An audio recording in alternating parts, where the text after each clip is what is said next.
Okay, so to start a fire in here, what we're going to do is we open the door here and you can see we've got our coal grate in there. There's some coal on there. I took the coal and brushed a bunch of it away. See if I can get it zoomed in there. Because there was some oxidation on that coal, probably from being heated all summer with air underneath it, so it might have gasified a little bit.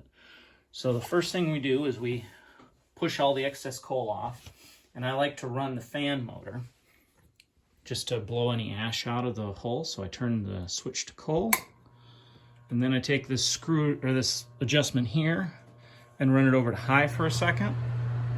And you can see there's a bunch of ash, stuff blowing around. That'll blow any excess ash out of the air holes. So we're good to go now. And so we start our next step by taking lump charcoal and putting lump charcoal on the grate.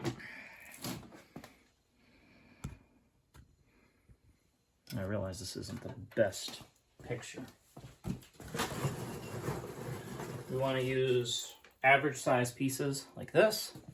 And if there's anything that doesn't look right, or they're huge, just break them up by hand.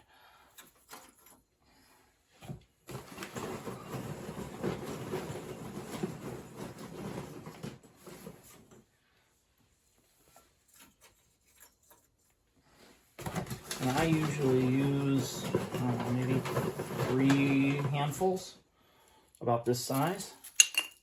Then I proceed to drop it underneath the boiler. And you want to go back and leave yourself maybe about 2 inches on the grate where there is no charcoal. You can see the charcoal I'm putting in there. You see how there's about the air holes, maybe the first 2 air holes on the grate are exposed.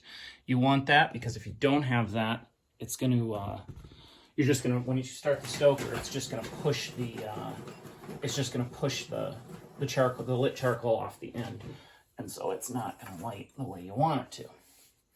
Now I take my handy dandy scoop and I go up here on top and I take some fresh coal and I pour it over and cover half of the charcoal.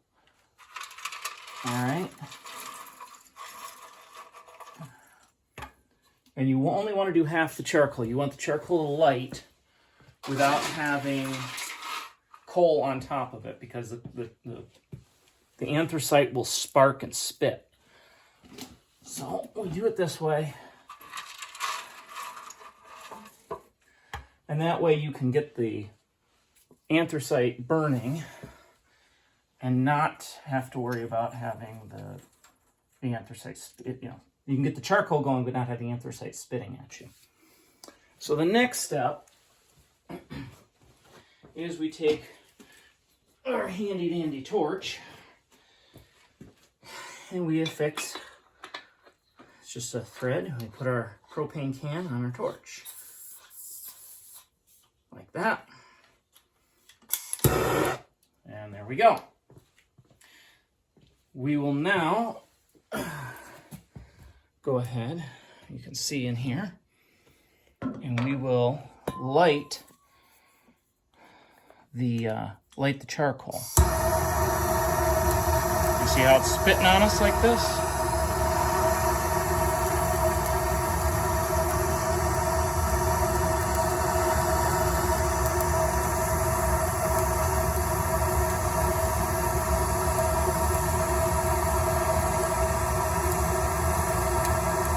Now once we get it nice and glowing, good and hot like that for a minute or 2, we're going to close both doors and turn the fan on high. All right. So right now we're going to close both doors. We're going to turn this to coal, and we're going to turn our fan all the way up to high. So with that one right there.